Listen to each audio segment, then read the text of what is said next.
اعوذ باللہ من الشیطان الرجیم بسم اللہ الرحمن الرحیم۔ عزیز طلباء و طالبات، میں آپ کا استاد محمد آصف آپ کے یوٹیوب چینل پر موجود ہوں۔ میں آج آپ کے لیے کلاس 9 نیو سلیبس 2025-26 کا جو امتحان ہوگا انشائیہ و مروزی طرز، میں اس کے لیے اردو کا پہلا ٹاپک غزل کے حوالے سے آپ بچوں کے لیے تیار کر کے لایا ہوں۔ اس کو سمجھ کر، برت کر اور ذہن میں بٹھا کر آپ امتحان میں اپنے پورے نمبر حاصل کر سکتے ہیں۔ اگر آپ کو میری ویڈیو اچھی لگے تو میری حوصلہ افزائی کے لیے بیل کے آئیکن کو دبا دیں، سبسکرائب کریں تاکہ آنے والی میری نئی ویڈیو آپ کو مل سکے، بر وقت مل سکے۔ ایک کمنٹ پیارا سا بھی کر دیں تاکہ مجھے میرے کام کا حوصلہ ملے۔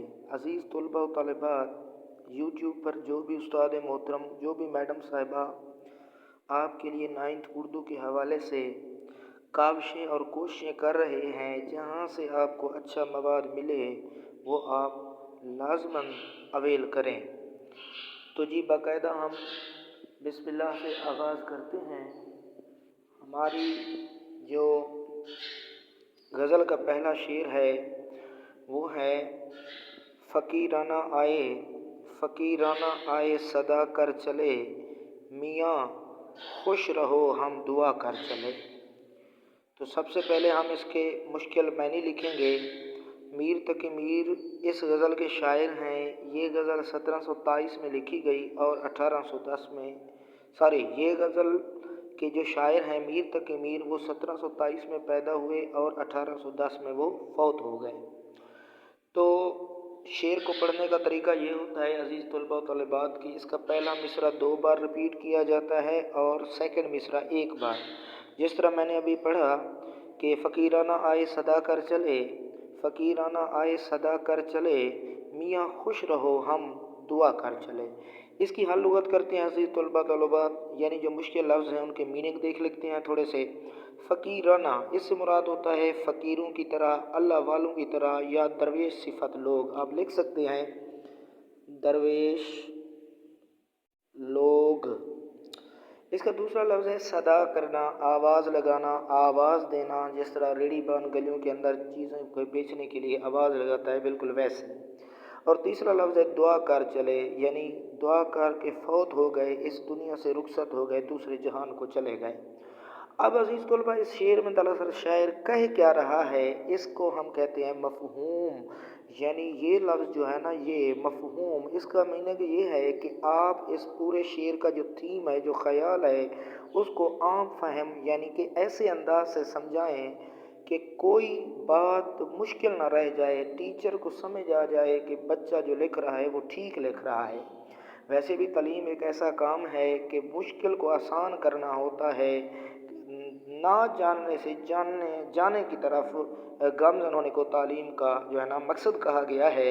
تو اس شعر کا مفہوم کچھ یوں ہے بیٹا کہ ہم درویش لوگ، ٹھیک ہے نا جی، ہم درویش لوگ دنیا میں آئے تو یہی دعا ہمارے لبوں پر تھی کہ اللہ تمہارا بھلا کرے، اللہ تمہارا بھلا کرے، یہی تسبیح کرتے ہم جہان سے چلے گئے۔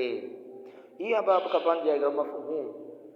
اس کے بعد دیکھیں ہم اس کی تشریح کرتے ہیں۔ تشریح کا لفظ نکلا ہوا ہے شرح سے، جس کا مطلب ہوتا ہے کھول کر بیان کرنا، یعنی اس شعر میں شاعر کیا بات کر رہا ہے اس کو ہم کھول کر بیان کرتے ہیں۔ تو تشریح اس کی یوں ہے کہ میر تقی میر کی شاعری ان کی ذاتی زندگی اور ان کے دور کے تمام لوگوں کی زندگی کی تصویر کشی کرتی ہے۔ میر تقی میر کو اردو میں خدائے سخن اور سرتاج شعرائے اردو بھی کہا جاتا ہے۔ یہ ان کا لقب ہے جو ان کے کام کی وجہ سے بیٹا مشہور ہوا ہے۔ تو ہر بڑے شاعر نے میر کی شاعری کا دم بھرا، یعنی ان کی تعریف کی ہے، دم بھرا ہے اور انہیں استاد مانا ہے۔ ہر بڑے شاعر نے میر کی شاعری کا دم بھرا ہے اور انہیں استاد بنا ہے۔ مثلاً مرزا غالب میر تقی میر کے متعلق کہتے ہیں، ریختہ کہ ایک تم ہی استاد نہیں ہو غالب، کہتے ہیں اگلے زمانے میں کوئی میر بھی تھا۔ اب میر تقی میر کی مرزا غالب نے تعریف کر دی ہے، کیونکہ غالب کا یہاں نام آیا کھڑا ہوا ہے، اس کو ہم کہتے ہیں مقطع۔ میں انشاءاللہ ایک ویڈیو بناؤں گا عزیز طلبہ، جس میں آپ کو بتاؤں گا کہ غزل کی ساری عمارت کیسی ہوتی ہے، کیونکہ عزیز طلبہ طالبات جیسے کہ آپ جانتے اور جانتی ہیں کہ 8th کلاس تک بچوں نے اردو غزل نہیں پڑھی ہوتی، پہلی بار انہیں غزل کے جو ہے نا ڈھانچے سے مانوس ہونا پڑتا ہے۔ تو سب سے پہلے ہم دیکھیں گے کہ غزل میں قافیہ کیا ہے، ردیف کیا ہے، مطلع کیا ہے، مقطع کیا ہے، حسن مطلع کیا ہے، یہ ساری چیزیں انشاءاللہ ہم ڈسکس کریں گے۔ تو اسی طرح شیخ ابراہیم ذوق صاحب ہیں، شیخ ابراہیم ذوق جو میر صاحب کے بارے میں اپنے شعر میں لکھتے ہیں، نہ ہوا پر نہ ہوا میر کا انداز نصیب، نہ ہوا پر نہ ہوا میر کا انداز نصیب، ذوق یاروں نے بہت زور غزل میں مارا۔ اس طرح ہم تشریح اگر اس شعر کی کریں تو تصریح طلب شعر میں، یعنی جو اصل شعر ہے ہمارا جس کی ہم تشریح کر رہے ہیں کہ فقیرانہ آئے صدا کر چلے میاں خوش رہو ہم دعا کر چلے، اس میں شاعر دراصل کہہ کیا رہا ہے؟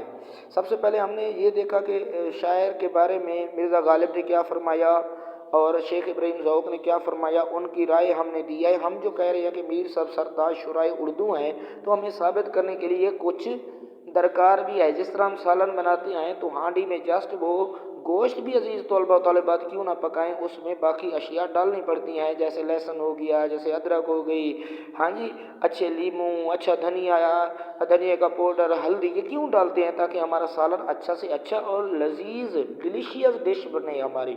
بالکل اسی طرح اردو کے کسی بھی شاعر کی شعر کو تشریح کرنے سے پہلے ہمیں چیزوں کو ڈسکس کرنا پڑتا ہے۔ خیر، ہمارے شاعر کہہ رہے ہیں کہ تشریح طلب شعر میں میر تقی میر صاحب فرماتے ہیں کہ ہم فقیروں کی طرح اس دنیا میں آئے اور یہی آواز ہمیشہ ہم نے لگائی ہے کہ خوش رہیں۔ کون سی آواز لگائی ہے بیٹا میر صاحب نے؟ کہ آپ ہمیشہ خوش رہیں، سکھی رہیں۔ میر صاحب خود اس متعلق اپنی شاعری میں ایک اور جگہ بھی فرما گئے ہیں، وہ کہتے ہیں کہ جب تک میں دنیا میں جیتا رہا میں خوش رہا، کیونکہ میں قلندر تھا۔ اب قلندر کیا ہوتا ہے اگر ہم تشریح میں لکھیں تو وہ یہ ہے بیٹا کہ جو دنیا سے بے نیاز ہوتا ہے، دنیا کی فکر نہیں کرتا۔ غالب نے بھی کہا تھا، غالب کا ایک شعر ہے کہ وہ لکھتا ہے اس میں کہ یہ دنیا ہے یہ کیسی جگہ ہے، کہتا ہے فکر دنیا میں سر کھپاتا ہوں، میں کہاں اور یہ وبال کہاں۔ کہتا ہے کہ میں دنیا کے اندر اپنا سر کھپاتا ہوں، دنیا میں جو جتنا زیادہ مصروف ہو جائے گا وہ اتنا ہی زیادہ پریشان ہوگا، تو دنیا میں زیادہ جی نہ لگائیں۔ بہرحال تو شاعر نے کہا ہے کہ میں قلندر کی صفت رکھتا تھا۔ میر صاحب نے یہی قلندر کی صفت طے کی ہے کہ وہ خوش رہنے والا شخص ہوتا ہے، وہ کسی سے الجھتا نہیں ہے۔ اب غالب صاحب بھی کہتے ہیں کہ ایک اچھا انسان کون ہے؟ جو دوسروں کی بھلائی کرے، ہاں بھلا کر تیرا بھلا ہوگا، اور درویش کی صدا کیا ہے۔ عزیز طلبہ آپ نے دیکھا کہ گلیوں میں فقیر وغیرہ آئے ہوتے ہیں تو اکثر وہ یہی دعا دے رہے ہوتے ہیں، اللہ آپ کا بھلا کرے، ہم فقیر ہیں آپ کو دعا دے رہے ہیں۔ تو اچھے بندے ایسے ہی ہوتے ہیں۔ اب اس کا مطلب یہ نہیں ہے کہ ہم گودڑی اٹھا کے بازاروں میں یا گلیوں میں یا گھروں میں کوچوں میں بھیک مانگنا شروع کر دیں، اللہ نہ کرائے ایسا کام ہم سے، لیکن کہنے سے مراد یہ ہے کہ آپ ایک باعزت شہری ہیں ملک کے، آپ روزی کما رہے ہیں، ضرور کمائیں، لیکن مزے کی بات ہے روزی کمانے کے ساتھ میں انسان کو یہ بھی ضروری ہے کہ وہ رشتوں کا، انسانوں کا، باقی مخلوق ہے، جانور ہیں، پرندے ہیں، نباتات ہیں، سب کا خیال رکھے اور کسی کا دل نہ دکھائے۔ چلے جی، تو فقیر ایسے بندے کو کہتے ہیں جو ہر حال میں اللہ کا شکر بجا لاتا ہے، اللہ تعالیٰ اسے ہر حال میں جس حال میں رکھے، امیر رکھے، امیری میں ہو، غریبی میں ہو، تکلیف میں، خوشی میں، آزمائش میں، جیسے حالات سے وہ گزرے وہ اللہ پاک کا شکر ادا کرتا جاتا ہے، لب پہ شکوہ کنا نہیں ہوتا، یعنی وہ شکوہ نہیں کرتا کسی کا۔